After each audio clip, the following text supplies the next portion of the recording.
Hello les gars, on se retrouve aujourd'hui pour un Get Ready With Me des familles de A à Z. On va essayer de passer de mimi cracra à quelque chose qui a une apparence humaine. On commence par un bain et là bon, c'était une journée où j'avais le temps, on va pas se mentir, je fais pas ça tous les jours, loin de là malheureusement. Mais voilà, les jours où j'ai vraiment envie de kiffer, je commence par un bain avec mes boules de bain Lush préférées. Si jamais vous ne connaissez pas la marque, franchement ça m'étonnerait, mais ils ont des produits pour le bain et pour le corps qui sont ouf. Et j'avais envie aussi de me faire un petit moment skincare, vraiment en mode cocooning pour commencer la journée avec une série Netflix en fond, forcément. Autant joindre l'utile à l'agréable, n'est-ce pas? Donc je commence par un nettoyant, je vous mettrai de toute façon toutes les règles dans la description, donc si jamais vous avez des questions, déroule la barre d'infos, tu auras toutes les infos. Ça rime, c'était pas fait exprès.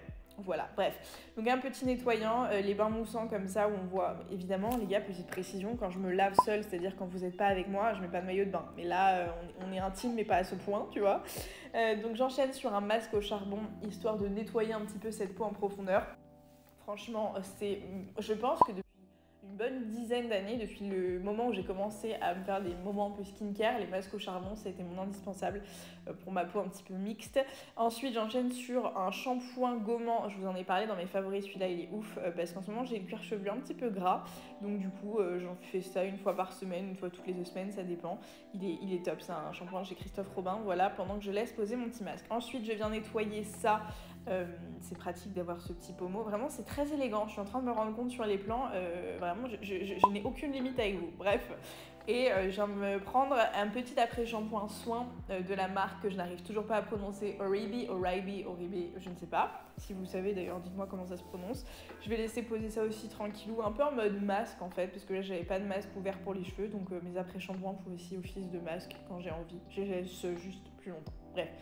Et je viens finir cette petite routine avec des patchs pour les yeux, histoire d'hydrater, en même temps de décongestionner un petit peu tout ça. Je laisse poser à peu près 5 minutes en finissant ma série tranquillement. J'étais absorbée les gars, vraiment très intéressant. Bref, on va retirer ça et je viens faire un micro-massage pour faire pénétrer un petit peu le surplus de produits. En l'occurrence, il n'y en avait pas énormément, donc preuve que mes yeux avaient besoin, enfin mon contour des yeux avait besoin de boire un petit peu. Je viens rincer et puis c'est fini, je suis propre a priori. Bon, je vous ai pas montré au moment où je me lave le corps, mais je me lave le corps. Alors là, j'espère que vous avez la ref ongles, manucure, dites-moi dans les commentaires. Mais donc, j'enchaîne sur une session semi-permanente à la maison avec la marque Manucuriste. Je pense que vous connaissez, sinon vous vivez certainement dans une grotte. Moi, je les ai découverts en institut. Ils font ils sont très présents dans les instituts en France, donc bref, peu importe. Mais ils font aussi ça à la maison via le kit Green Flash que j'ai depuis un petit moment. Et franchement, c'est une tuerie en 20, 25, 30 minutes grand max si tu prends ton temps. Tu peux avoir le même rendu qu'en institut, mais juste à la maison. Et ça se retire, vous verrez après, hyper facilement, genre comme du vernis classique. Je commence par limer mes ongles, ils étaient déjà pas trop dégueux, donc ça a pris 2 minutes. Et ensuite, donc, vous avez les mêmes étapes qu'en institut. La base, vous passez sous la lampe, vous avez de toute façon 3 boutons qui sont adaptés à chaque étape, base, vernis et top coat, donc vous avez juste à laisser le temps indiqué. Ensuite, le vernis, moi j'ai plusieurs teintes, celle-ci je vous la mettrai encore une fois en barre d'infos. Je suis très nude, vous avez vu dans les choix là tout à l'heure je stressais, est-ce que ce sera du kaki, du marron clair, du marron foncé, voilà. Je suis très extravagante, n'est-ce pas, dans mes choix de couleurs. Peu importe, donc là j'ai choisi ce joli marron beige, un petit peu clair comme ça, qui est trop beau, que je vais poser en 2 couches pour être sûre d'avoir un résultat bien opaque. En une seule couche, je trouvais que c'était un petit peu trop léger, donc 2 couches, c'était parfait. Ça me prend vraiment littéralement 5 minutes, et pourtant je suis une quiche, hein. Genre je déteste en général mettre du vernis, et là je les trouve hyper simple d'application, je trouve le pinceau hyper précis en fait. Bref, je finis avec ma petite touche de top coat et mon petit invité surprise qui voulait se joindre à moi dans ce Get Ready With Me. Vraiment, il était très intrigué par ce qui se passait. Donc du coup, vous voyez, il a contribué à cette petite routine, il m'a aidé. Et là, je m'étais loupé un ongle, forcément avec un bébé, on doit être en mouvement, donc j'étais pas vraiment tranquille. Et là, ça tombe bien parce que du coup, je peux vous montrer comment ça se passe. Donc avec un dissolvant, vous mettez votre petit coton. Il y a aussi ces petits crunch qui sont vendus sur Manucuriste. Vous pouvez laisser 2 minutes. En vrai, moi, je laisse 5 minutes pour être sûre, mais en 2 minutes, c'est déjà nickel. Et voilà, ça part, mais à la perfection. Et ça, c'est la vraie révolution pour les vernis semi-permanents. Et ensuite, je viens hydrater avec la petite huile pour les cuticules, la petite crème pour les mains, etc. Et en général, moi, cette manucure, ce semi-permanent me tient bien 8 jours, 10 jours si j'ai envie d'aller pousser un petit peu, mais c'est top. Et comme je vous l'ai dit, ça se retire hyper facilement, donc trop bien. En bonus, j'ai un code promo pour vous qui vous donne moins 15% sur tout le site Manucurie si vous voulez vous acheter le kit, si vous ne l'avez pas encore, et des vernis qui sont vendus à l'unité. Enfin bref, faites-vous plaisir. Je vous mets tout ça en description. On passe au maquillage avec un vrai ravalement de façade. Je commence par mes petits soins, petit sérum hydratant. Petit contour des yeux qui va bien. Encore une fois, checkez la description parce que j'ai pas envie que cette vidéo soit une énumération des références Sephora à disposition. Donc allez checker. Mais tous les produits que j'utilise dans cette vidéo, c'est globalement que des coups de cœur. Notamment, vous savez, si vous me suivez, je déteste les fonds de teint. Là, pour moi, c'est plus un sérum presque teinté. Enfin, il est assez liquide, assez couvrant et en même temps, enfin la couvrance est totalement modulable et moi c'est ce que j'aime avoir des choses que je peux travailler, j'aime pas avoir des plaques sur la gueule, donc par exemple si j'ai envie un jour d'en avoir un, j'aime pouvoir choisir de le faire. Là j'avais envie de quelque chose de léger, juste d'homogène et ça a très bien fait le taf, c'est le Ease Drop de chez Fenty Beauty, c'est une tuerie. Bref, j'enchaîne sur l'anti-cerne, ça c'est very much needed parce que la vie est difficile, les nuits sont compliquées, donc voilà, c'est mon étape indispensable avec le mascara. Genre en vrai je pourrais juste me mettre de l'anti-cerne, du mascara et c'est tout. Donc voilà, je blende, c'est le taf le plus important. Et je viens mettre, bon alors c'est une poudre compacte, un fond de teint compact, mais qui pour moi rajoute pas tellement en couvrance, mais vient avoir un vrai taf matifiant que j'adore, c'est forcément très connu MAC. Et ça, c'est une petite poudre que j'étais en train de tester de chez Kiko, une petite poudre bronzante, un bronzer qui est assez chaud.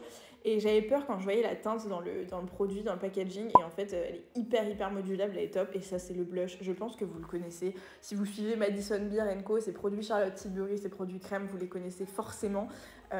J'ai plusieurs teintes et je les adore. Bon là, j'ai peut-être eu la main un petit peu lourde. Mais au final, je trouve que ça se blende assez facilement pour des produits liquides. C'est vraiment top. Bref, je finis par l'highlighter. À savoir que le blush est déjà un petit peu lumineux. Il n'est pas pailleté, mais il est lumineux. Mais j'aime bien quand même avoir une touche en plus. Et je viens blender après les deux. Je reprends l'excédent, ce qu'il y a sur mon petit pinceau blush. Et je viens reblender le tout. Pour les sourcils, j'ai mon petit chouchou de chez Bourjois qui est un gel teinté pour les sourcils qui permet de bien les fixer et qui permet aussi surtout de bien remplir les trous. Et du coup, je trouve qu'en 2 minutes, c'est vraiment ultra rapide, t'as un rendu qui est vraiment hyper optimal. Pas besoin de te casser la tête avec un crayon, bref. Juste un produit, et ça fait 1000 en un et je trouve hyper efficace ce produit à tout petit prix. Donc voilà, si vous cherchez un bon produit pour sourcils. Et je viens illuminer un peu ce regard avec un crayon Charlotte Tilbury, pareil, qui est une tuerie. Il a un embout marron et un nude, le combo des deux pour faire des make-up entre guillemets un peu sophistiqués, mais qui prennent 2 secondes littéralement, ils se travaillent hyper facilement. Bref. Ensuite, mon étape obligatoire avec l'anti-cerne, le mascara. Celui-ci, c'est l'un de mes 2 chouchous. J'alterne entre le Charlotte Tilbury et celui-ci de chez Anastasia, qui tient toute la journée, la courbure, la longueur, un peu de volume aussi. Enfin, je trouve le résultat, mais parfait. Vraiment, et là j'ai travaillé en 2 secondes, c'est-à-dire que si tu prends le temps et que tu passes plusieurs couches, etc., t'as vraiment des cils de malade mental, peu importe ta base de cils, ça optimisera forcément. Pour les lèvres, j'avais envie d'un truc un peu simple, agréable à porter, donc j'ai mis ce petit produit de chez Fenty que j'aime beaucoup aussi, qui vient juste apporter une petite touche de couleur et de lumière, et qui est très agréable, qui colle pas, enfin bref. Et là, ça commence à partir en cacahuète, je commence à être bien réveillée, donc musique dans les oreilles. La réalité des choses, c'est que en background, il y a du High School Musical, du Camp Rock. Si vous avez la ref et que vous êtes de ma génération, et je vous en supplie, dites-le moi dans les commentaires, ça me rassurera. Mais en ce moment, j'écoute du Upa Dance, Undo Stress sur M6 pour celles et ceux qui sont nés avant 2000. Bref, voilà. Donc, je vais me faire un petit brushing avec cette brosse, comment on appelle ça, une brosse soufflante de chez Revlon, je crois, Remington, Revlon, je ne sais plus. Je vous mettrai de toute façon encore une fois la ref dans la description. Je l'ai chopée sur Amazon à 30 € et elle est de folie. Bon là, j'avais pas envie de garder mes cheveux ondulés. 90% du temps, je laisse mes cheveux ondulés, je retravaille un petit peu les ondulations. Mais là, j'avais envie d'un brushing un peu lisse, voilà. Et elle garde du volume, elle garde la brillance, elle garde un mouvement dans les cheveux. Je sais pas comment vous expliquer, moi qui suis une quiche pour me coiffer. C'est hyper simple, ça prend 5 minutes, 10 minutes, allez. Et franchement, le résultat est top, je trouve vraiment. Et bon là vraiment j'aurais pu l'optimiser mais je trouve que c'est quand même très bien. Bref, je suis en folie, je vous le dis.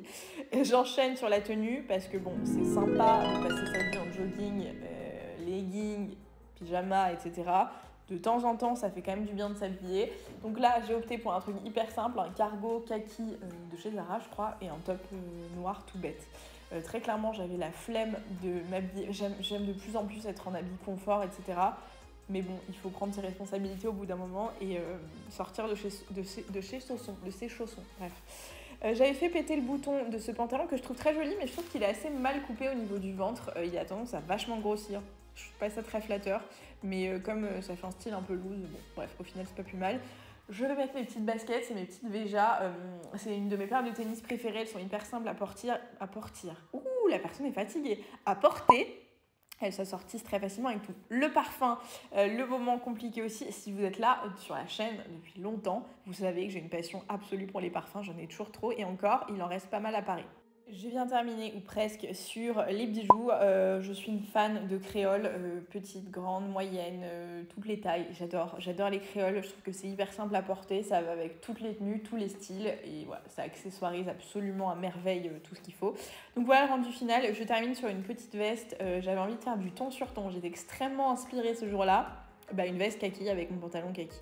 Voilà, et puis j'ai les yeux très sensibles en ce moment, genre vraiment je peux pas sortir dehors sans lunettes de soleil. Bon, ça fait diva, j'aime beaucoup, mais accessoirement j'en ai vraiment besoin. Bref, voilà, le look est fini. Merci d'avoir suivi cette vidéo, si elle vous a plu, n'hésitez pas à mettre un like, à vous abonner à la chaîne. Moi je vous retrouve plus tard dans une prochaine vidéo. Ciao!